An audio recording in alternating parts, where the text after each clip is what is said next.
Биздин пайдалуу китептер каналына кош келипсиздер. Жакын адамдарыңыз ийгиликтүү болушун кааласаңыз, бөлүшүп, лайк басууну унутпаңыз. Жаңы аудио китептерди өткөрүп жибергиңиз келбесе, каналга катталып, коңгуроону басканды унутпаңыз. 3 бөлүм. Логотерапиядан икигайга. Канткенде өз максатыңды аныктап, узак жана бактылуу жашайсың. Логотерапия деген эмне? Бир жолу Виктор Франклга кесиптеши өзүңдүн психология боюнча мектебиңдин милдетин бир сүйлөө менен кантип аныктап бере аласың деп сураптыр. Ага Франкл мындай деп жооп бериптир. Логотерапияда пациент ошол мезгилде уга турган нерсени түз отуруп угуш керек. Анда кесиптеши психоанализди төмөнкү сүйлөө менен сүрөттөп бериптир. Психоанализде пациент тактага жатып алып, ошол мезгилде угууга оор нерсени айтып берет. Франкл пациенттерине баарынан мурда эмне үчүн өзүңдү өзүң өлтүрбөй жүрөсүң деп суроо берет. Пациент эмне үчүн өзүн өзү өлтүрбөй жүргөнүнө негиздүү аргументтерди келтирип, жашоосун улантып кетет. Андай болсо, логотерапиянын эмне кереги бар эле? Логотерапия жашап кетүүгө себеп тапканга жардам берет. Логотерапия пациенттерге кыйынчылыктарга туруштук бериш үчүн жашоодогу максатын табууга жардам берет. Тагдырына жазганды аткаруу үчүн жасалган изилдөөнүлөр, аларды алдыга жылдырып, акыл эстин мурдагы чынжырларын талкалап, жолунан кандай тоскоолдуктар чыкса да жеңгенге мажбур кылат. Жашоо үчүн себептер. Франклдын Венадагы клиникасында жүздөгөн изилдөөчүлөрдү пациенттердин жана клиникада иштеген кишилердин арасынан 80% адамдарга жашоо үчүн себеп керек десе, 60% алардын жашоосундагы кээ бир адамдар же кээ бир нерселер үчүн өлүүгө татыктуу деп ойлойт. Жашоонун маанисин, маңызын издөө, адамдын жашоодогу максатын издөө Франкл үчүн өзүнүн эңсегенине жетүүгө түрткү берген күч болуп калды. Логотерапиянын жүрүшү төмөнгүдөй 5 бөлүктөн турат. Биринчи, адам өзүн ичи эңшерилип бош калгандай, көңүлү калгандай же бир нерседен чоочулагандай сезет. Экинчи, терапевт адамдын толук кандуу жакшы жашоону эңсеп жаткандыгын көрсөтөт. Үчүнчү, бейтап жашоодогу өзү койгон максатын табат, жашоосундагы белгилүү бир убакытта. Төртүнчү, бейтап өз эрки менен тагдырына жазылган нерсени кабыл алат же андан баш тартат. Бешинчи, жаңы пайда болгон жашоо кумарына умтулуу ага тоскоолдуктарды жана кайгы капаны жеңүүгө жардам берет. Франкл өзүнүн принциптери жана ой максаттары үчүн жашап өттү. Аушвицтин туткуну катары алган тажрыйбасы ага адамдан белгилүү бир кырдаалда өз жолун тандап алуу эркиндигинен башкасынын баардыгын тартып алса болоорун көрсөттү. Ал башка бирөөнүн жардамы жок, өзү гана басып өтүп, келечек жашоосуна умтулуунун жолу болчу. Психоанализ менен логотерапиянын 10 айырмалычылыгы. Психоанализ бейтап катары отургучка чалкалап маңдайында олтурат. Логотерапия бейтап терапевттин маңдайында олтурат. Терапевт өзүнүн койгон диагнозун айтпай маал катып жатат. Психоанализ өтмүшкө көз жүгүртөт. Логотерапия келечек жөнүндө ойлонот. Психоанализ өзүн өзү карап, нерв ооруларын текшерет. Логотерапия бейтаптын нерв ооруларын чукулап карабайт. Психоанализ көңүл ачууну көздөйт.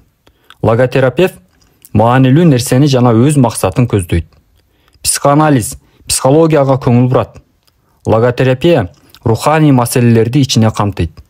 Психоанализ психогендердик нервоздордун үстүндө иштесе, логотерапия неогендик же болгон нервоздордун үстүндө иштейт. Психоанализ капысынан чыккан чырлардын себебин талдайт. Инстинкт өлчөм. Логотерапия чырдын качан жана кай жерде болгонун териштирет, руханий. Психоанализ бейтаптын инстинктине жараша өзүнө чек коет.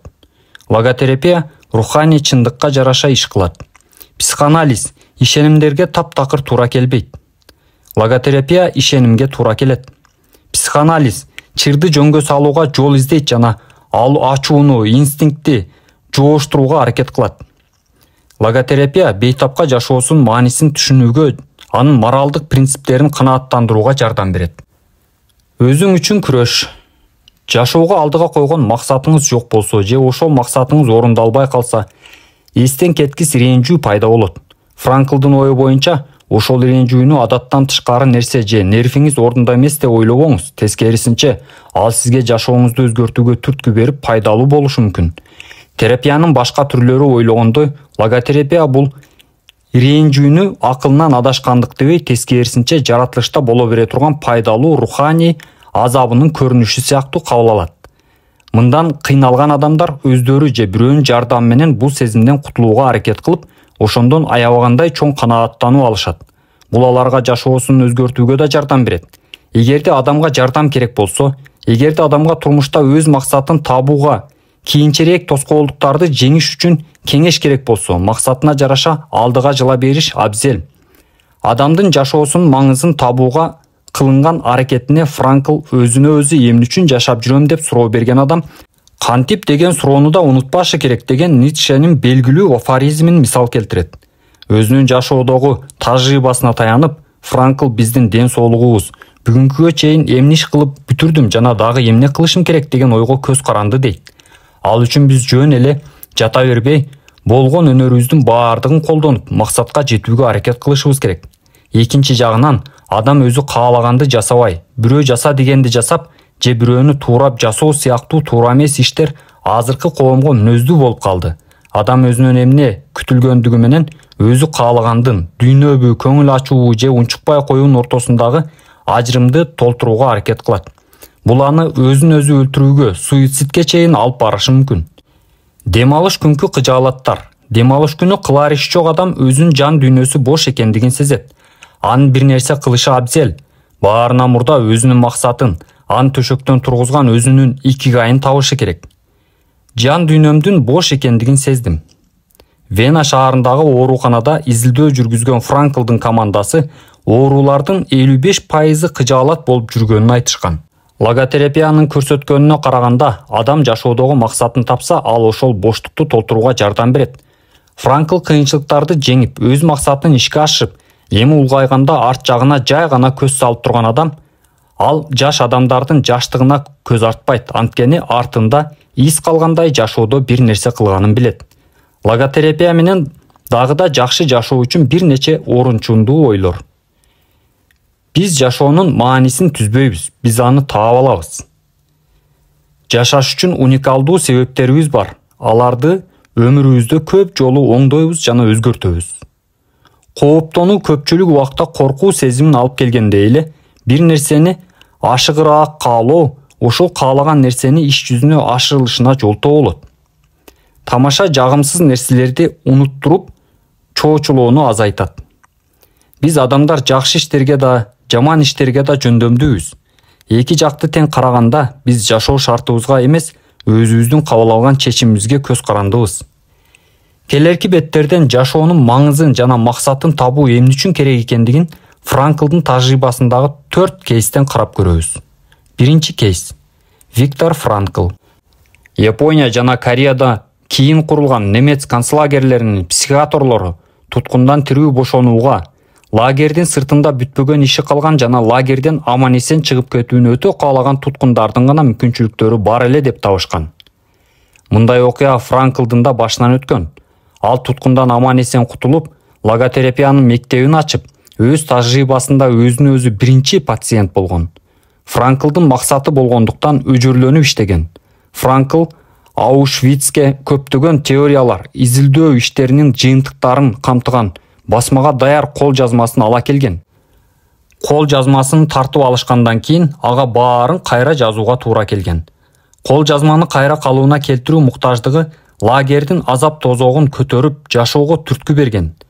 Келте менен ооруп тургандан кийин жоголгон кишинин эсинде калган негизги ойду эстеп, таап алган сөздөрүнүн кагазын айрылгандарына жазып жүргөн. Экинчи кейс. Америкалык дипломат. Бийик зоолоболуу америкалык дипломат Франклга 5 жыл мурда Америкада баштаган даарылануусун улантуу үчүн кайрылган. Франкл андан эмне үчүн даарыланууну биринчи орунга коюп жатасыз деп сураганда, дипломат өзүнүн жумушунун жана мамлекеттин жүргүзүп жаткан саясатын жек көрөрүн, аны айласыздан колдоп жүргөнүн айткан. Ал жылдар бою кайрылып жүргөн америкалык психоаналитиги атаң менен элдешсең өкмөт да, жумушуң да сага жаман көрүнбөй калат деп кеңеш бериптир. Бирок Франкл ага бир нече сеанстан кийин эле анын кыжаалат болгону башка жумушта иштөөнү каалаганынан болуп жаткандыгын айтат. Сеанс бүтөт. 5 жылдан кийин баягы дипломат Франкл менен кайра байланышып, башка кесипти аркалап жүргөндүгүн жана бактылуу экендигин айтат. Франклдын ою боюнча, ал кишиге психоаналитиктин деле, даарылануунун деле кажети жок. Аны ооруйт деп айтыш да кыйын экен. Ал жашоосунда жаңы максатты издеп жүргөн адам тура. Аны табар замат турмушу тереңирээк мааниге ээ болду. 3-чү кейс.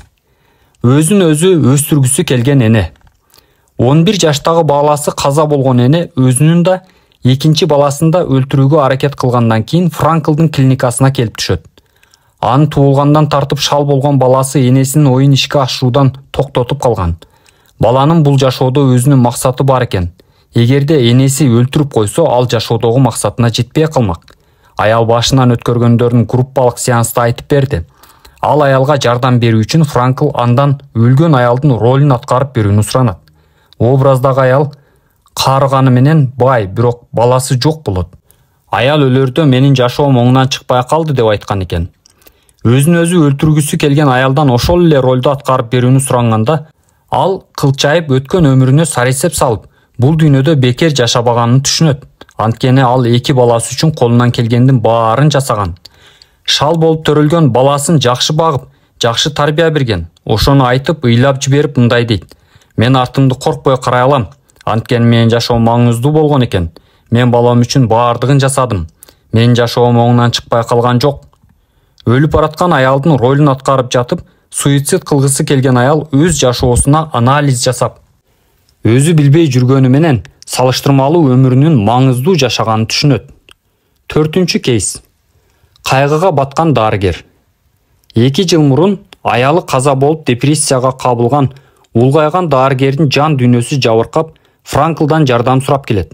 Кеңеш берип, оорулуунун ал жайын сурагандан ордуна Франкл андан: "Эгерде сиз биринчи каза болсоңуз, артыңызда калган аялыңыз эмне кылмак?" деп сураптыр. Чочуп кеткен дарыгер, ал бечара азап тартып, "Менин өлгөнүмө аза күтүп, кайгырып атып бүтүп калса керек эле" деп жооп берет. "Көрдүңүзбү, доктор? Сиз жубайыңыздын кандай гана азаптан куткарып калгансыз. Мына ошол үчүн сиз жашап турганда аялыңызды эстеп, эч качан унутпай жүрүңүз" дептир Франкл. Дарыгер эч сөз айтпастан Франклдын колун кысып коштошуп чыгып кетет. Ал ошондон кийин кайгыга батпай, жашоого башкача көз караш менен жашаганга аракет кылып калыптыр. Анткени анда аялынын жаркын элесин эстен чыгарбоо деген максат пайда болгон экен. Морита терапиясы. Логотерапия пайда болгон 10 жылдыктан мурдараак Японияда Шома Морита аттуу адам максатты пайда кылуучу даарылоо борборун ачкан. Ал кыжаалат болгондорду, травмадан кийинки стрессти жана бир нерседен дайыма шектене берген адамдардын сезимин даарылоо жакшы натыйжа берген. Шома Морита психотерапевт болуудан тышкары зен буддист да экен. Анын даарылоо жолу Японияда өчпөс руханий из калтырды.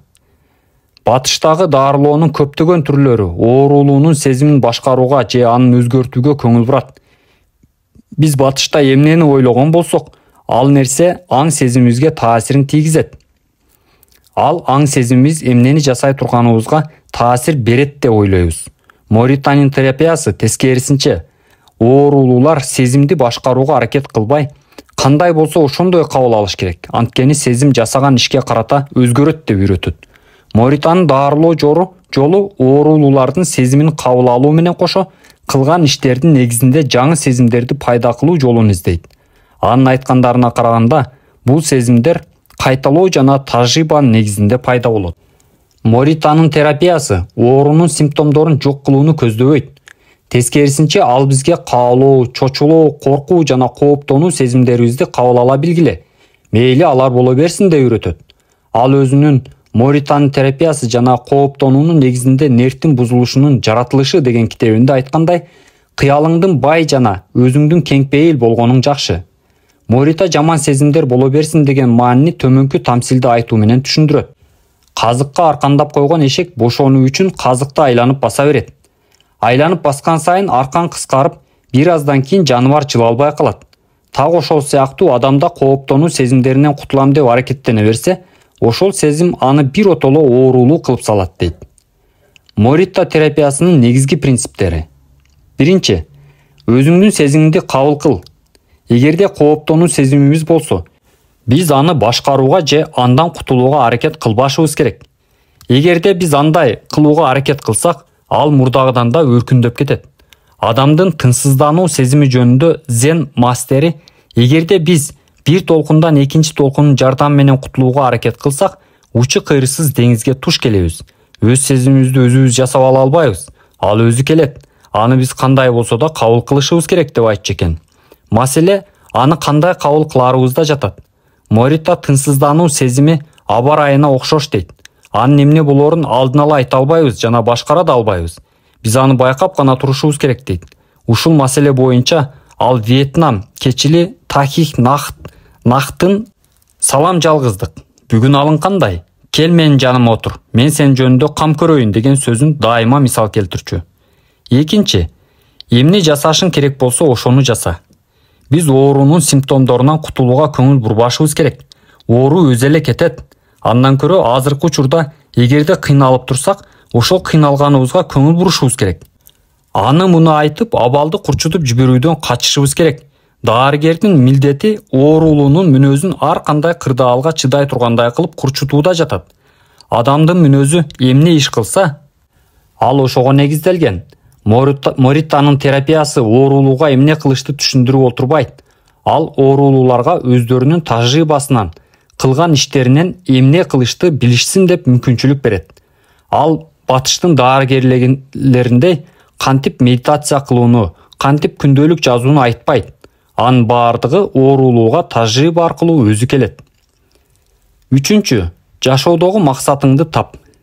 Биз өзүбүздүн тынчсыздануу сезимибизди башкара албасак да, күнүмдүк кылган ишибизди билишибиз керек. Ошондуктан биз азыр мен эмне иш кылышым керек, кандай иштер жасалыш керек деген Моританын сөзүн эсибизде сактообуз абзел. Бул жан дүйнөңө тынчтык бербей өзүңдүн икигайыңды табуунун ачкычы болот. Морита терапиясынын 4 этабы. Моританын даарылоодогу өзгөчө ыкмасы 4 этаптан турат. Биринчи, жалгыз калып эс алуу. 5 күндөн 7 күнгө чейин. Даарылануунун биринчи жумасында оорулуу тышкы дүйнө менен эч байланышы жок болушу керек. Телевизор, радио, китеп жок болуп, үй бүлөсү, достору каттабай жада калса сүйлөшпөшү да керек. Оорулуу өзүнүн ою менен гана калат. Убагы менен дарыгердин келгени гана болбосо, ал күн бою жата берет. Дарыгер аны менен сүйлөшүүдөн мүмкүн болушунча качат. Дарыгер оорулууга тынчсыздануунун көбөйгөнүн жана басаңдаганын байкап турууга кеңеш берет. Оорулуу жалгыздыктан тажап, иш кылууга аракеттене баштаса, анын даарылоонун экинчи баскычына өтүүгө даяр экендигин көрсөтөт. Экинчи, жеңил жумуштарды жасатуу жолу менен даарылоо. 5 күндөн 7 күнгө чейин. Бул баскычта оорулуу бир эле жеңил жумушту бир нече жолу кайталап унчукпай жасай берет. Ошол жумуштардын бири өзүнүн ойлору жана сезимдери тууралуу күндөлүк жазуу. Оорулуу бир жума жалгыз жаткандан кийин эшикке чыгып басып, дем алуучу көнүгүүлөрүн жасайт. Андан кийин бир аз бакта иштеп, бир нерсени чиймелеп же сүрөт тартат. Бул баскычта да оорулуу дарыгерден башка киши менен сүйлөшпөйт. Үчүнчү баскыч. Күчтүү талап кыла турган жумуштарды жасатуу жолу менен даарылоо. 5 күндөн 7 күнгө чейин. Дарыгер Морита өзүнүн оорулууларын тоого алып чыгып, токойдон отун кырттырууну жакшы көрөт. Андан тышкары оорулууларга бир нерсе жаздырып, сүрөт тарттырып же чоподон карапа жасаттырат. Бул баскычта оорулуулар башка кишилер менен сүйлөшө берет, бирок жашап жаткан иши жөнүндө гана сүйлөшө алат. 4-үнчү баскыч. Коомдук турмушка жана чыныгы дүйнөгө кайра кайтып келүү. Оорулуу ооруканадан чыгып коомдук турмушка аралаша баштайт. Бирок медитация жасаганды жана ооруканада жасаган көнүгүүлөрдү жасоону уланта берет. Мунун максаты коомго оорулууну кайра өз максаты бар жаңы адам катары аралаштырып, бирөөгө көз каранды болбой турган жашоого жол ачып берүү. Найкан медитациясы. Морита өзүнө өзү анализ берүү боюнча найкан медитациясынын чоң Зен мастери эле. Морита өзүнүн терапиясынын көпчүлүгүн ошол мектептен алган билиминин негизинде түзгөн. Анын көңүлүнүн борборунда адамдын өзүнө берген 3 суроо турат. Төмөндө X деп өзүңүз каалаган адамдын атын жазсаңыз болот. Биринчи, мен X деген адамдан эмне алдым? Экинчи, мен X деген адамга эмне бердим? Үчүнчү, мен X деген адамга кандай кыйынчылыктарды жараттым? Ушул 3 суроо менен биз өзүбүздүн жашообуздагы кыйынчылыктарыбыз үчүн бирөөнү күнөөлөгөндү токтотуп, өзүбүздүн жоопкерчилигибизди терең сезе баштайбыз. Моретта, эгерде ачууңуз келип, мушташкыңыз келсе, мушташуудан мурда 3 күн ойлонуңуз. 3 күндөн кийин мушташам деген оюңуз өзү эле жоголуп кетет дейт. Эми икигай тууралуу. Логотерапия менен Мориттанын терапиясы экөө тең адамдын өзүнүн уникалдуу тажрыйбасына негизделген. Ага дарыгерсиз эле өзүң жетишсең болот. Өзүңдүн икигайыңды табуу милдети сага түгөнгүс кыймылдаткыч күч болот. Эгерде аны таап алсаң, эрк жана аракетиңди, күчүңдү жыйнап, оң жолдон чыкпоого аракет кылышың гана калат. Келерки бөлүмдөрдө ошол жолдон түшпөө үчүн керек болгон негизги куралдарды карап көрөбүз. Өзүң тандап алган иште иштөөнүн жөнүн табуу, жеңилирээк жана туура тамактануу, жай кыймылды талап кылган көнүгүүлөрдү жасоо, кыйынчылыктарга моюн сунбай жеңүүнү үйрөнүү. Ал үчүн анда жашап жаткан адамдарда эле дүйнөнүн түгөл эместигин, бирок анда да өнүгүү жана жетишкендиктер толтура экендигин кабыл алуу гана кылат. Сен өзүң берилип сүйгөн ишке ал сенин дүйнөдөгү эң кымбат нерсең сыяктуу бүткүл аракетиңди жумшап иштөөгө даярсыңбы? 4-чү бөлүм. Ар бир ишиңде өз агымыңды тап. Жасаган ишиңди жана бош убактыңды өсүп өнүгүүң үчүн кантип колдонсоң болот? Күндө эмнени жаратсак, биз ошобуз. Мыктылык бул аракет эмес, бул адат. Аристотель. Агымга кошулуу. Тоодон ылдый лыжа тээп баратканыңызды элестетип көрүңүзчү. Упадай болгон кар тозоңу, апакай кумдан бетер сиздин эки жагыңыздан учуп жатат. Ошол учурда да кандай сонун көз ирмемдерди башыңыздан өткөргөн болосуз. Көңүлүңүздүн баардыгы лыжа тебүүгө гана бурулган. Сиз кайсыл учурда кандай кыймыл аракет жасаарыңызды так билесиз. Дал ушул учурда келечек да жок, өтмүш да жок. Ошол сиз лыжа тээп бараткан учур гана бар. Сиз карды, лыжаңызды, өзүңүздүн денеңизди толук бир бүтүндүк катары сезесиз. Анткени сиздин көңүлүңүздү бир гана лыжа гана ээлеп алган. Сиз башка нерсе жөнүндө ойлонбойсуз жана башка нерсе да сиздин көңүлүңүздү өзүнө бура албайт. Сиздин мен деген сезимиңиз жок болуп кеткен. Сиз жасап жаткан ишиңиздин бир бөлүгү болуп калгансыз. Ушундай учурларга атактуу Брюс Ли досум суу сыяктуу бол деп кеңеш берген. Өзүбүз сүйгөн ишти жасап жатканда убакыттын кандай өткөнүн билбей калабыз. Биз тамакты бышырып бүткөндө гана бир нече саат өтүп кеткенин билебиз. Биз күндүз китеп окуп жатканда баардыгын унутуп коюп, күн батканда гана баш көтөрүп, түшкү тамакты ичпей калганыбызды эстейбиз. Кээде серфингке барганда сууда канча жүргөнүбүздү билбей, эртеси булчуңдарыбыз зырылдап ооруганда гана бир билебиз. Мындай учурлар тескерисинче да болушу мүмкүн. Эгерде бизге өзүбүз каалабаган ишти бүткөрүү керек болуп калса, аны жасап жатканда убакыт өтпөй, саатыбызды улам карай беребиз. Ушул жерден Альберт Эйнштейндин айткан бир сөзүн мисал келтире кетели. Ысык мештин үстүнө колуңду 1 мүнөт койсоң 1 саат. Ал эми жакшынакай кыздын жанына 1 саат отурсаң 1 мүнөт өткөндөй эле сезилет. Дагы бир кызык нерсе. Бирөө бир ишти жактырып шашпай жасап атса, биз андай ишти мүмкүн болушунча тезирээк бүтүргөнгө шашабыз. Өзүбүзгө жаккан ишти жасап жатканда бизди кооптонткон нерселерди да унутуп коебуз. Ушуга окшогон учурлар биздин икигайыбызды тапканга жардам берет. Агымдын күчү. Бул маселелер психолог Михаил Csikszentmihalyi'нин жүргүзгөн изилдөөлөрүнүн негизги максаты болуп саналат. Алар биз иштеп жатканда ошол ишке кантип жан дилибиз менен берилип кеткенибизди изилдешет. Csikszentmihalyi бул абалды агым деп атап, аны жыргал, ырахат жана чыгармачылык деп сүрөттөйт. Csikszentmihalyi өзүнүн Жогорку тажрыйбанын психологиясы деген китебинде агым бул адамдын бир нерсени кунт коюп жасап жатканда көзүнө башка эч нерсе көрүнбөй калган абалы, ага жетиш үчүн колунан келгенин баарын жасайт. Бакытты табуу жана өзүңдүн икигайың боюнча жашоо үчүн эч кандай сырдуу рецептин деле кереги жок. Болгону ошол агымга кирүү мүмкүнчүлүгүнө ээ болуп, ошол абал аркылуу жогорку тажрыйбаны алууда жатат. Ошол жогорку тажрыйбага ээ болуш үчүн убакытты азыр эле жыргата турган, тамакты каалашыңча жеп, ичимдик ичип, баңгизат колдонууга же телевидениянын алдында отуруп алып шоколад жегенге кетирбей, биздин агымга кире турган иштерге жумшалуучу убакытты көбөйтүүгө көңүл бурушубуз керек. Муну жалаң эле жогорку деңгээлдеги кесипкөй адамдар жасай бербейт. Спортсмендер, шахматисттер жана инженерлер да ушул абалга жетишүү үчүн көп убакыт кетиришет. Ксиксенти-Михайлинин изилдөөлөрүнө караганда, шахмат оюнчусу да ушул абалга жетишүү үчүн бир формуланы чыгарып жаткан математиктей же операция жасап жаткан хирургдай эле убакыт саркылат экен. Психологиянын профессору Ксиксенти-Михайли дүйнөнүн баардык бурчтарында жашаган адамдардан келген маалыматтарды изилдеп, агым адамдын жашына, маданиятына карабай бирдей болоорун аныктаган. Нью-Йоркто же Окинавада агымга бирдей эле жол менен кирсе болот.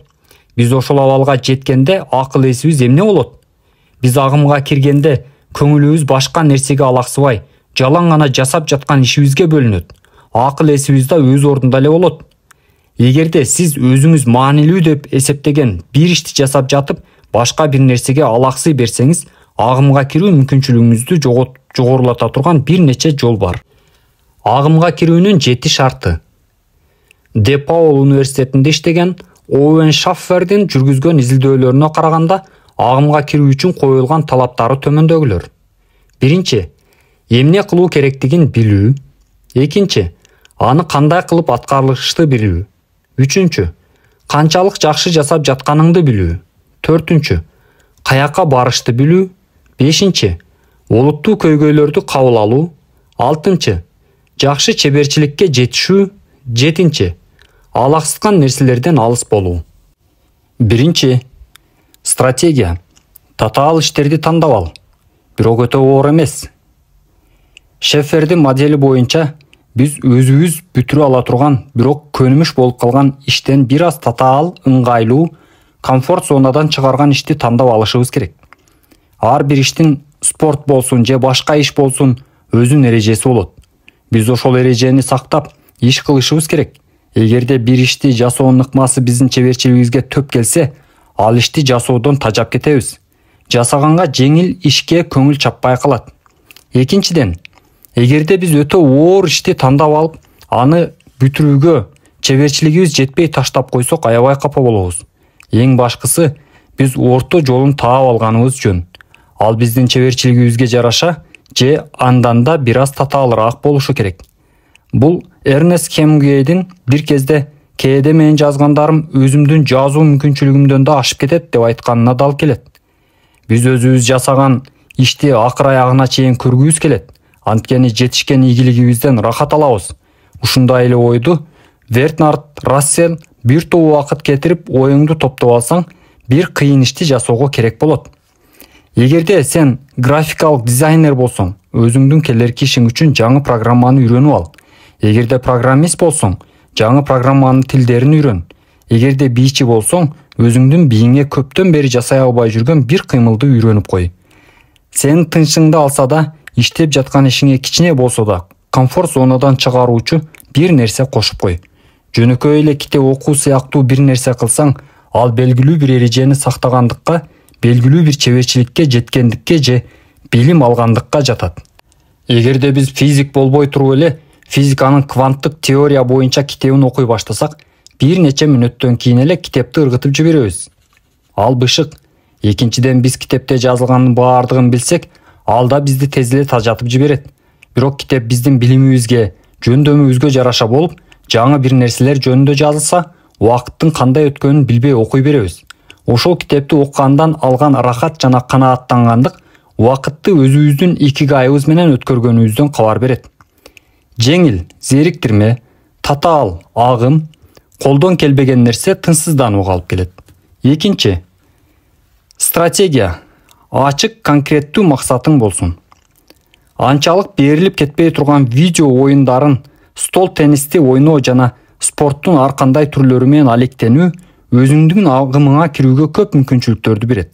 Анткени бул жерде бир эле максат бар.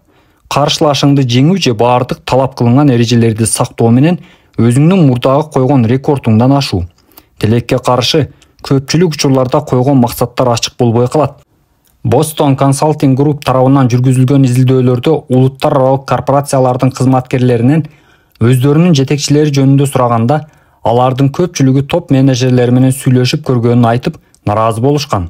Ошонун натыйжасында кызматкерлер иштин конкреттүү максаты эмне экендигин билбей тургандыктары ачык болгон. Ири компаниялардын жетекчилери көп учурларда өздөрүнүн ачык көздөгөн максаттарынын жоктугун жашыруу үчүн иш пландарынын, стратегиясынын ине жибине чейин ачыкка чыгарышпайт. Бул деңизге чыкканда картасы бар, бирок барар жери көрсөтүлбөгөндөй эле нерсе. Көздөгөн жерди табуу үчүн картага караганда компас алып жүрүү ылайыктуу. Массачусетсте технология институтунун медиа лабораториясынын директору Джой Ито өзгөрүлмө дүйнөдө жол табуу үчүн картага караганда компасты колдонууну сунуштайт. Ито жана Джефф Хоу өздөрүнүн өтө тездик менен келаткан келечектен кантип аман калууга болот деген суроого эмне болору билинбеген тездик менен келаткан дүйнөдө карта сизди керексиз чыгымдарга тушуктуруп, чытырман токойго алып барып салат. Ошондуктан компас алып жүрүңүз. Сиздин керектүү жериңизге жеткирет. Бул сиз жолго чыгаардан мурда каякка барарыңызды ойлонбой туруп эле бара беришиңиз керек дегендикке жатпайт. Бул көздөгөн максатыңызга жете турган жол түз болбойт. Ошондуктан мурдатан белгилеп алган маршрут менен темселбей ушундай жол менен барсаңыз тез да натыйжалуу да болот дегенди түшүндүрөт. Бизнестеби же билим берүү тармагындагы ишти баштаардан мурда биз муну эмнеден эмнеге жетебиз деп ойлонуп, өзүбүзгө төмөндөгүдөй суроолорду беришибиз керек. Биринчи, студияда өтө турган бүгүнкү отурумга кандай максат менен барам? Экинчи, келерки айда чыгара турган макалам үчүн мен бүгүн канча сөз жазып коюшум керек? Үчүнчү, менин командамдын милдети, миссиясы эмне? Төртүнчү, жуманын аягына чейин ушул сонатанын Allegro темпосун ойнош үчүн эртең метрономду кандай тездикке коюшум керек? Агымга кошулуу үчүн ачык максаттын болушу маанилүү. Бирок биз ишке киришкенден кийин аны кантип артта калтырышты да билишибиз керек. Жолго чыккандан кийин алдыга койгон максат эсиңизде болсун. Бирок ал жөнүндө көп эле ойлоно бербеңиз. Олимпиада оюндарында алтын медаль үчүн күрөшүп жаткан атлеттер медалдын канчалык маанилүү экендигин эсинен чыгарышпайт.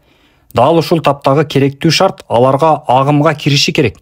Алар кийинкисине алган медалдын ата-энесине көрсөтүп сыймыктанып жатканын ойлоого концентрациясын жоготсо, керектүү учурда сөзсүз ката кетирип алат да таймашта жеңишти алдырып жиберет. Жазуучунун блогу ушуга мисал болуп берет. Элестетип көрүңүз. Жазуучу романын 3 айдын ичинде бүтүрүш керек. Максаты белгилүү. Негизги маселе жазуучу кечке ойлоно берет. Ар күнү эртең менен тиги романды жазып бүтүрүшүм керек деп ойлонот. Анан гезит окуганга, үй жыйнаганга киришет. Ар күнү кечинде көңүлү кайт болуп, ишиме эртең киришейин деп сөз берет. Күндөр, жумалар, айлар өтө берет. Жазуучу дагы эле кагазга эч нерсе түшүрө элек. Андан талап кылынган нерсе биринчи сөз, андан кийин экинчи сөздү куруу.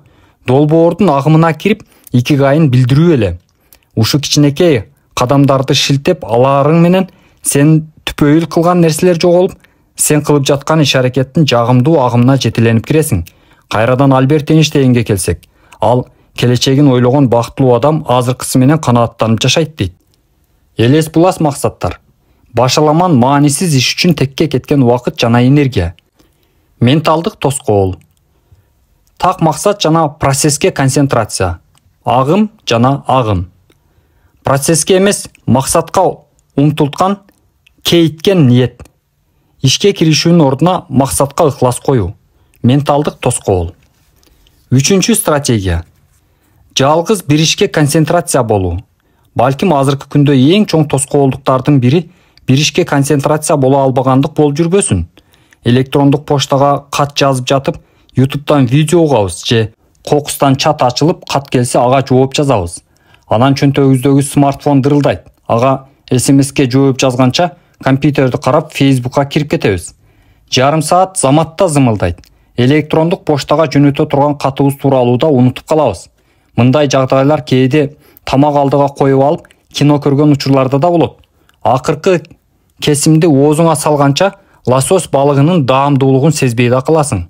Түрдүү иштерди айкалыштыруу менен убактыбызды үнөмдөйбүз деп ойлоп алабыз. Бирок илимий изилдөөлөр анын тескерисин көрсөтүүдө. Бир убакта бир канча иш жасай алам дегендер жигердүү иш кыла албайт. Чындыгында алардан жакшы жыйынтык да чыкпайт. Адам баласынын мээси миллиондогон маалыматты кабыл алат. Бирок секундасына жүздөй бир нече дюжинасын гана иштеп чыгат. Биз бир канча ишти аткара алабыз деп айтканда, чындыгында көп тапшырмалардын ортосунда бейт-кайт болобуз. Тилекке каршы биз жарыш иштерди кыла ала турган компьютер эмеспиз. Бир тапшырманы ийине жеткире аткаргандын ордуна тапшырмаларга алмак-салмак күчүбүздү коротуу менен аяктайбыз. Агымга кирүү үчүн жалгыз жана негизги фактор бул бир убакытта бир эле тапшырмага көңүл коюу. Csikszentmihalyi'nin ою боюнча, бир ишти аткаруу үчүн төмөнкүлөр керектүү. Биринчи, алаксыткан атмосферадан алыс болуу. Экинчи, эмне кылып жатканыбызды ар убак көзөмөлдөө. Эгер бир технологияны колдонуп жатканда өзүбүздү көзөмөлдөй алсак, албетте ал жакшы. Эгер ал бизди көзөмөлдөсө, анда анча жакшы эмес болуп калат. Мисалы, сиз илимий иш жаза турган болсоңуз, компьютерге отуруп керектүү маалыматты табуу үчүн Google'ду колдоносуз. Эгер сиз анча тартипти карманбаган адам болсоңуз, ал ишти жазмак турсун интернетте талаалап кетишиңиз мүмкүн. Ушундай учурда Google менен интернет сизди агымдан чыгарып, сизди көзөмөлдөп алган болот.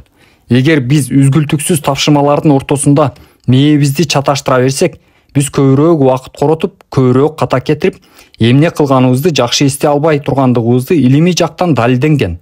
Стэнфорд университетинен Клиффорд Ивар Нас тарабынан жүргүзүлгөн бир топ изилдөөлөр биздин муун бир канча иш аткаруу милдетинен жабыр тартканын баяндайт. Ушундай изилдөөлөрдүн биринде дароо кылгысы келген иштердин сынына жараша жүздөгөн студенттер тайпаларга бөлүштүрүлгөндө, алардын жүрүм-туруму талdoogга алынган. Бир канча иш аткарууга берилген студенттер көбүнчө 4төн кем эмес тапшырманы кезеги менен аткарышкан.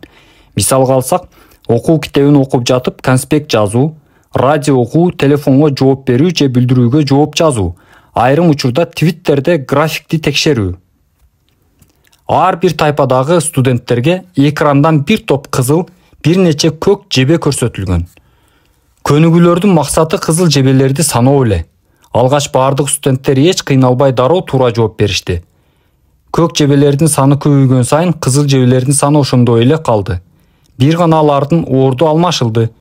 Бир канча иш аткарууга көнгөн студенттер берилген убакытта кызыл жебени саноодо олуттуу көйгөйгө туш болуп жатышты. Же көп тапшырманы аткарбаган студенттердей тез арада аткара албай жатышты. Анын жалгыз жана жөнөкөй себеби бар. Аларды көк жебелер алагды кылып турду. Алардын мээлери маанилүү же маанилүү эместигине карабай, ар бир нерсеге көңүлүн бурууга машыгып калган эле. Ал эми башка студенттердин мээлери бир эле тапшырмага көңүл бурууга машыккан. Бул жерде кызыл жебени саноо жана көк жебеге көңүл бурбоо керек эле. Бир учурда бир нече ишти жасоо өндүрүмдүүлүктү жок дегенде 60%, ал эми интеллект коэффициенти 10% азайтаарын дагы башка иликтөөлөрдө көрсөткөн. Швейцариялык жумуш шартын жакшыртуу жана социалдык иликтөө уюму каржылаган иликтөөдө телефонго байланган 20-24 жаштардагы 4000ден ашык жаш адамдан турган өрнөк тайпа аз уктагандыктан мектептеги коомчулук менен азыраак байланышта болуп, депрессиянын белгилери көбүрөөк байкалаарын көрсөттү. Бир ишке концентрация агымга кирүүгө көбүрөөк мүмкүндүк берет. Экинчи, өндүрүмдүүлүк, жигердүүлүк артат. Үчүнчү, эс тутумду арттырат. Төртүнчү, ката кетирүүчү ыкмалары азыраак. Бешинчи, токтоо болууга жана колуңдагы тапшырманы көзөмөлдөөгө жардам берет. Алтынчы, айланабызга толук маани бергендиктен кылдатыраак болууга түртөт. Жетинчи, чыгармачылыкты арттырат. Бир канча ишти аткаруу. Биринчи, агымга кирүү мүмкүн эмес. Экинчи, өндүрүмдүүлүктү 60% азайтат. Үчүнчү, эс тутум начарлатат. Төртүнчү, ката кетирүү ыкмалары көбүрөөк. Бешинчи, көзөмөлдү колдон чыгаруу менен стресске кирүү. Алтынчы, телефонго байлануу, дайыма телефонду текшерүү, соцмедиада болуу аркылуу тегерегибиздеги адамдарды таарынтып алууга түртөт. Чыгармачылыкты азайтат. Агымга кирүүгө тоскоолдук кылган эпидемиянын тузагына илинбеш үчүн эмне кылсак болот? Бир эле ишке концентрация болуу үчүн мээбизди кантип машыктыра алабыз?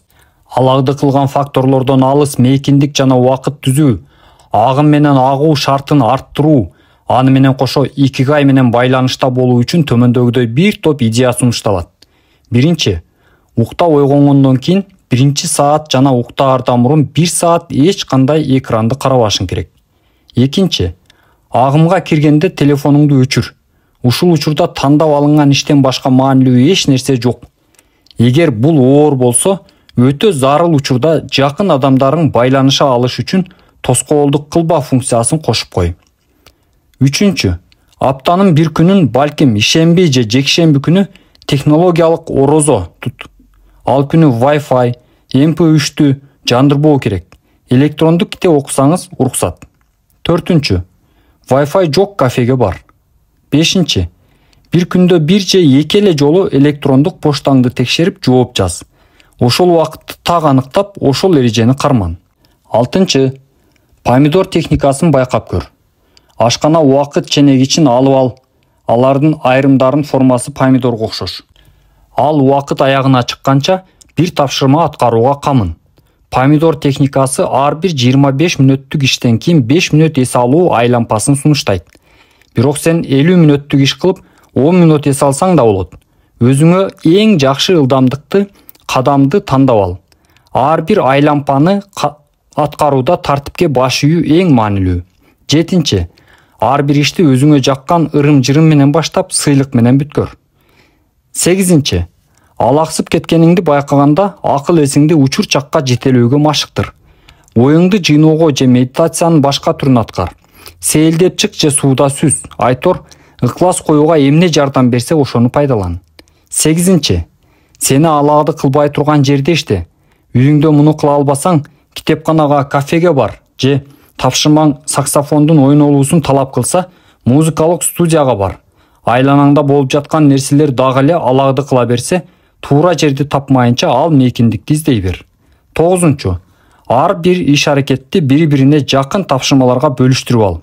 Ар биринин ордун жана убактысын белгилеп ал. Мисалы, сен журналга макала даярдап жатсаң, иликтөөлөрүңдү жана конспектиңди үйдө эрте менен аткар. Түшкүсүн китепканада жаз. Кечкисин диванга отуруп алып редакциялатсаң болот. 10-чу, күнүмдүк тапшырмалар, счет фактураны жөнөтүү, телефон чалуу сыяктуу иштерди дароо бир учурда аткар. Агымдын артыкчылыгы: 1-чи, оюң бир нерсеге топтолот. 2-чи, учурчак менен жашайсың. 3-чү, кыжаалат болбойсуң. 4-чү, убакыт учкан куштай. 5-чи, өзүбүздү өзүбүз контролдоп жатканыбызды сезебиз. 6-чы, кылдат даярданабыз. 7-чи, ар бир учурда эмгек кылаарыбызды билебиз. Алаады болуунун кесепети: 1-чи, оюң талаалап кетет. 2-чи, өтмүш жана болочокту ойлойсуң. 3-чү, күнүмдүк жашоодогу маселелер жана айланадагы адамдар биздин оюбузга бүлүк салат. 4-чү, убакыт ордунан жылбай калгандай сезилет. 5-чи, колдогу ишти же дагы башка тапшырмалардан аткарууга контролду жоготобуз же адамдар бизди иштен алаксытат. 6-чы, эч кандай даярдыксыз иш алып барабыз. 7-чи, бир нерсеге такалган боюнча кандайча улантууну билбей калабыз. Агымдын дагы башка артыкчылыктары: 1-чи, оюбуз тунук жана ойдун агымына тоскоолдук болгон нерселердин баарын жеңет. 2-чи, жагымдуу. 3-чү, ээгобуз азаят. Иш-аракетти же жасап жаткан ишибизди көзөмөлдөгөндөрдөн эмеспиз. Жөн гана иш бизди алга жетелейт. Алаады болуунун дагы башка кесепеттери: 1-чи, күдүк ойлор, маселелер кыйнап, өзүбүзгө төмөн баа беребиз. 2-чи, кызыксыз жана чарчатат. 3-чү, дайыма өзүбүзгө сын көз караштабыз. Эго бар жана коркуу сезими ээлеп алат.